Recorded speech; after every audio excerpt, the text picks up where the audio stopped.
मेरी सिस्टर इधर से गई है फीस जमा करवाने यूनिवर्सिटी की, तो उसके पास 1,20,000 रुपया था। दिन को 2 बजे गई है, उसके बाद रात को 5-6 बजे के बाद उसका फोन स्विच ऑफ जा रहा है। मेरी बच्ची उन्होंने गवाह किया है, गवाह करके तशद्दद किया है। उन्होंने जिस वक्त मार छड़िया फिर उन्हें फोन किया सानू। उर्दू पॉइंट की वीडियोस देखने के लिए हमारा चैनल सब्सक्राइब कीजिए और बेल के आइकन पर क्लिक कीजिए ताकि आप हमारी तमाम आने वाली वीडियो से बाखबर रह सकें।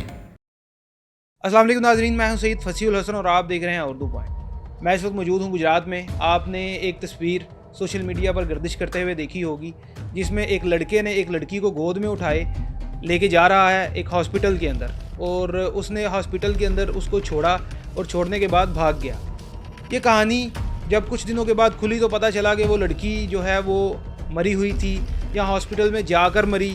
वो तो बात जो है वो अभी तक साफ़ नहीं हुई, मगर उस लड़के ने काफ़ी सारे बयानात मीडिया पर भी दिए आकर कि उसके साथ रिलेशन था और उसने जो है वो उस लड़की के साथ कुछ नहीं किया और वो बेकसूर है। उसने काफ़ी सारी बातें इस तरह से की। मैं आज मौजूद हूँ लड़की के घर वालों के साथ, क्योंकि सारी दुनिया ने लड़के का मौक़िफ़ तो सुना मगर लड़की की तरफ से कोई भी बात नहीं सुनी। हम लड़की के घर वालों से बात करते हैं। लड़की का नाम मरियम था और मरियम के घर वालों से बात करते हैं कि ये क्या कहते हैं, लड़के का ताल्लुक़ क्या था लड़की के साथ, और ये चीज़ जो है ये कहाँ से शुरू हुई और कैसे शुरू हुई। ये मेरे साथ उनके भाई मौजूद हैं, उनकी वालदा मौजूद हैं, इनसे बात करते हैं। मेरी सिस्टर इधर से गई है फीस जमा करवाने यूनिवर्सिटी की डिग्री के लिए। कुछ दिन पहले उसको वो उधर से ना फ़ोन आया कॉल यूनिवर्सिटी से कि अपनी डिग्री रिसीव करें, आपकी फ़ीस पेंडिंग है। तो उसने बोला कि मैं घर में बात की कि मुझे ना ऐसे आया, तो उसने एक एप्लीकेशन भी लिखी थी कि मुझे थोड़ी सी ना डेट एक्सटेंड करके दी जाए तो मैं फ़ीस जमा करवा दूँगी। फिर अम्मी ने मुझसे बात की कि वो उसने डिग्री लेने जाना है, कुछ मैंने पैसे करके दिए। वो खुद भी इधर लास्ट 2 मंथ से ना वो इधर एक कॉलेज में टीचिंग कर रही थी, तो अम्मी ने उसको पैसे दिए डिग्री लेके जाने के लिए। वो गई है तो उसका फिर उसके बाद मतलब दिन को 2 बजे गई है, उसके बाद रात को 5-6 बजे के बाद उसका फ़ोन स्विच ऑफ जा रहा है। तो उसके बाद हमारा कोई रब्ता नहीं हुआ। घर वाले परेशान हो गए, हो सकता है बैटरी ख़त्म होगी और बाद में रब्ता कर लेगी ऐसा वैसा, लेकिन कोई चक्कर नहीं, कोई फ़ोन नहीं, कोई ऐसी बात नहीं हुई है। तो उसके बाद उसकी दूसरे दिन बॉडी मिली है उसकी। तो वो CCTV में उस एक नंबर से कॉल आई है घर में कि आपकी बेटी जो है ना हॉस्पिटल में एडमिट है, बहुत ही उसकी हालत सीरियस है, तो आप जल्दी जल्दी पहुँचें। जब वालदा लोग इधर से निकले हैं तो अभी रास्ते में नहीं पहुंचे, तो फिर कॉल आई है कि आप अभी तक नहीं पहुंचे, जल्दी पहुंचे। जब ये हॉस्पिटल में पहुंचे हैं तो उधर हॉस्पिटल में जाके उधर गए हैं तो उन्होंने पूछा जाके इधर हमें फ़ोन आया था कि आपकी बेटी बीमार है। तो जब अंदर गए हैं तो उनको लेके गए हैं। वो कहते हैं कि आप वो एक आई थी लड़की, उसकी डेथ हो चुकी है, वो सरधाने में है। जब सरधाने में गए हैं उधर से मेरे मामू भी आ गए थे, उन्होंने शनाख्त किया तो वो बॉडी मेरी सिस्टर की थी। तो उधर भी जब ऐसा केस होता है तो पुलिस वाले आ जाते हैं, तो पुलिस वाले उधर मौजूद थे।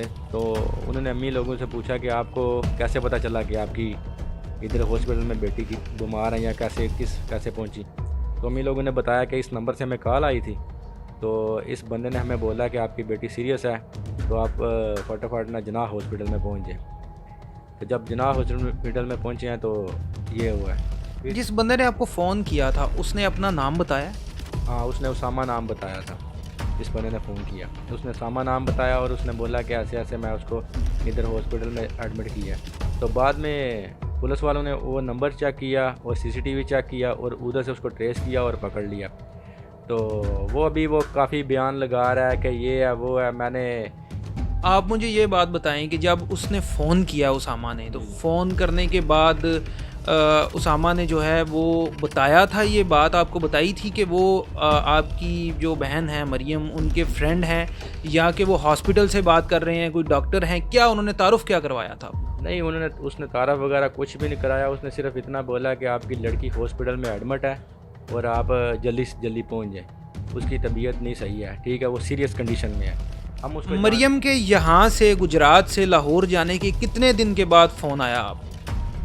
आज वो लाहौर गई है, ठीक है, क्योंकि उसने उधर रहना था मामू के घर में, ठीक है। और नेक्स्ट डे जो है ना उसने क्या रात को ही उसका फ़ोन बंद हो गया, रात को ही। लेकिन अम्मी लोगों ने उधर कॉल किया तो उन्होंने बोला अभी तक नहीं पहुंची। तो अम्मी लोगों ने बोला कि क्या वजह हो सकती है। उन्होंने काफ़ी फ़ोन ट्राई किया लेकिन नंबर ही बंद था। रात को इन्होंने मुश्किल से गुजारी, सुबह इन्होंने बोला कि चेक कराते हैं कि उसका नंबर ट्रेस कराते हैं कि किधर है, क्या प्रॉब्लम है। तो ऐसा वैसा कोई चक्कर नहीं था। वो जो भी वो बंदा बोल रहा है सब बकवास बोल रहा है, झूठ बोल रहा है। आपने कोई FIR वगैरह करवाई? FIR वगैरह नहीं ना करवाई। रात का टाइम था ना, लेडीज़ घर में थी, कोई बंदा ही नहीं था। रात को तकरीबन उधर निकली है तो रात को तकरीबन 8-9 बजे के बाद उसका फ़ोन स्विच ऑफ जा रहा है। कोई आप बाहर थे? मैं बाहर था, मैं बाहर आउट ऑफ कंट्री था, मैं दुबई में था। मैं उसके कुल वाले दिन में इधर पहुंचा। जब आपको डेड बॉडी मिली है उसके बाद हॉस्पिटल वालों ने आपको क्या बताया? जब डेड बॉडी मिली है तो हॉस्पिटल वालों ने बोला कि ये मुर्दा हालत में वो बंदा इधर छोड़ के गया। तो जब हमें बॉडी रिकवर की है, जब उसको इधर गुस्ल दिया गया है तो उसकी बॉडी के ऊपर तशद्दुद के निशान थे। उसका पीछे तो सार से ब्लड नहीं था रुक रहा, काफ़ी ब्लड उसका निकल गया हुआ था। और उसका ये कान जो है ना, कान में इधर स्वेलिंग हुई थी। और उसकी कमर के ऊपर नाखूनों के निशान थे, इधर इस साइड में भी उसके निशान थे। अगर वो बोल रहा है कि मैंने उसको क्या नाम है दोस्ताना तरीके से मैंने उसको ऐसे लेके गया हूँ, हॉस्पिटल में गया हूँ, तो उसके ऊपर तशद्दुद के निशान कैसे आए? तशद्दुद के निशान कैसे आए? वो बोल रहा है कि उसके 5 साल के साथ उसका रिलेशन था। वो मुझे उसकी हिस्ट्री निकाल के दिखा दे, अगर उसने उसे मैसेज भी किए हो कि 5 साल के अंदर उसका कोई रिलेशन हो। कह रहा है कि वो मेरी टीचर थी। टीचिंग तो उसने कभी की ही नहीं है, उसका आप देखें लास्ट 2 मंथ से 2-3 महीने से वो इधर एस कॉलेज है गुजरात में, उधर वो टीचिंग कर रही है। ठीक है, कभी उसने टीचिंग की नहीं है। अच्छा, उसामा का ये भी कहना है कि वो आपके घर आता रहा है। उसामा का ये भी कहना है कि आपके घर वालों को पता है कि उसका कोई रिलेशन रहा है मरियम के साथ। वो कोई भी एक भी प्रूफ दे देना, एक भी छोटा सा भी प्रूफ दे देना कि वो हमारे घर आता रहा है, छोटा सा भी हिंट दे दे तो उसका मैं जवाबदार हूँ।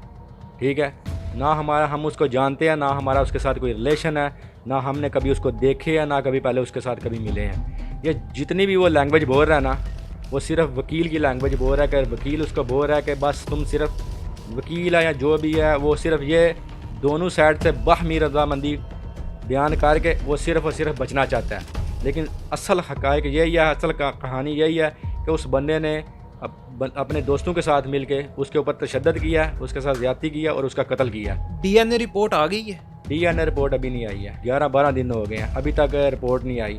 और मैं यही सोच रहा हूँ कि रिपोर्ट, जब इतनी बातें हो सकती हैं, हर चीज़ हो सकता है, रिपोर्ट भी हर चीज़ चेंज हो सकती है। क्योंकि अभी आप मेरे पास पिक्चर है उसकी स्नैपचैट पे आपको पता है कि वो पिक्चर जब खींची जाती है उसकी डेट, उसका टाइम, हर चीज़ उसके ऊपर शो होता है। उस स्नैपचैट में पिक्चर देखें, 20 दिन पहले की पिक्चर है, वो कह रहा है कि 5 महीने प्रेग्नेंट थी। वो पिक्चर आप देखें, किसी भी बंदे से चेकअप कराएं, किसी भी बंदे से जजमेंट कराएं कि वो प्रेग्नेंट लगती है। उसामा का कहना है कि मैं अबॉर्शन करवाने के लिए लेके गया था क्योंकि मरियम कहती थी कि मुझे ब्लीडिंग हो रही है, मेरे लिए बड़ा मसला है, तो मेरी मदद करो। तो मैं मदद करने के लिए गया और जाकर मैंने वहाँ पर उसको हॉस्पिटल में एडमिट किया। अगर ब्लीडिंग हो रही थी, अगर उसको मसला ही था, तो वो अपने घर में क्यों अपनी माँ को नहीं बता सकती थी? कि वो चौथे बंदे को जाकर उसने नामहरम बंदे को बताना था कि मुझे ब्लीडिंग हो रही है। वालदा थी, घर में और बंदे थे, सबके साथ डिस्कस कर सकती थी कि ना कि एक अनजान आदमी के साथ डिस्कस करना था उसने।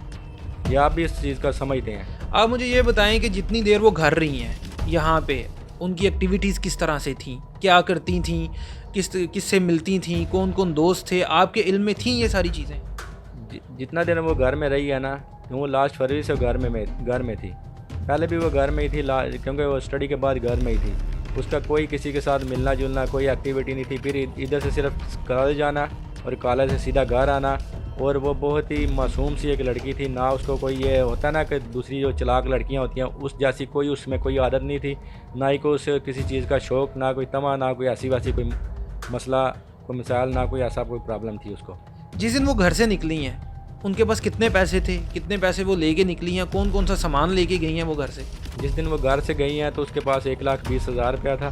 ठीक है, और अपना मोबाइल था और कुछ डॉक्यूमेंट थे उसके बैग में, वो उसके साथ गई है। तो डिग्री के लिए गई थी वो। आंटी, आप मुझे बताएं कि उसामा का कहना है कि आपको पता था 6 महीने पहले वो आपके घर भी आया था और उसामा का ये भी कहना है कि आपके इल्म में थी सारी उसकी दोस्ती और जो कुछ भी था सारा कुछ आपको पता था। तो आप मुझे ये बात बताएं कि आप तक ये बात पहुंची कभी कि मरियम का किसी के साथ रिलेशन है?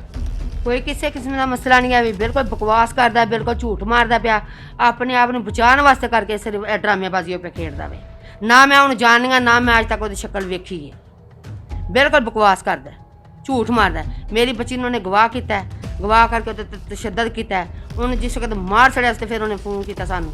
ਉਹਨੇ ਇਹ ਗੱਲ ਆਖੀ ਹੈ ਕਿ ਤੁਹਾਡੀ ਬੇਟੀ ਜਿਹੜੀ ਹੈ ਨਾ ਉਹ ਬੜੀ ਐਮਰਜੈਂਸੀ ਹਸਪਤਾਲ ਦਾਖਲ ਹੋਈ ਹੈ, ਬੜੀ ਉਹਦੀ ਤਬੀਅਤ ਖਰਾਬ ਹੈ ਤੇ ਤੁਸੀਂ ਫਟਾਫਟ ਪਹੁੰਚਣ ਵਾਲੀ ਗੱਲ ਕਰੋ। ਮੈਂ ਪੁੱਛਿਆ ਤੂੰ ਕੌਣ ਹੈ? ਉਹਨੇ ਆਖਿਆ ਮੈਂ ਸਾਮਾ पे बोलना वा। मैं अपनी छोटी बेटी जैनब ਨੂੰ ਨਾਲ ਲਿਆ, ਮੈਂ ਧੱਕੇ ਠੁੱਡੇ ਖਾਂਦੀ ਉੱਥੇ ਲਾਹੌਰ ਗਈ ਹਾਂ।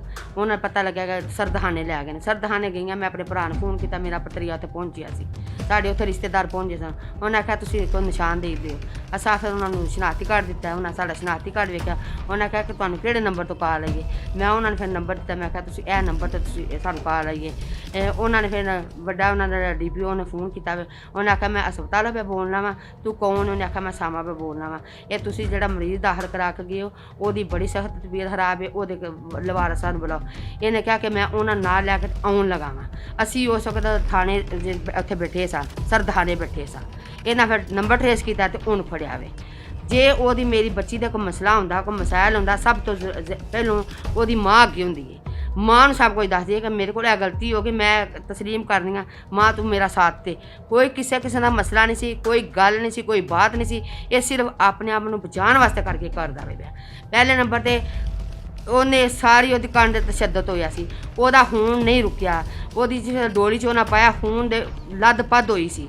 ਉਹਨਾਂ ਕਿੰਨੀ ਵਾਰੀ ਖਬਰ ਜਿਹੜਾ ਨਾ ਉਹਦਾ ਚੇਂਜ ਕੀਤਾ ਵੇ। ਉਹਦੀ ਡੋਲੀ ਬਰਫ਼ ਰੱਖੀ ਹੈ ਤੇ ਤਾਂ ਵੀ ਖੂਨ ਵੀ ਵਿੱਚੋਂ ਨਿਕਲਦਾ ਰਿਹਾ ਵੇ। ਸਾਨੂੰ ਸਿਰਫ ਇਨਸਾਫ ਚਾਹੀਦਾ ਹੈ, ਕਤਲ ਦੇ ਬਦਲੇ ਕਤਲ ਸਾਨੂੰ ਚਾਹੀਦਾ ਵੇ।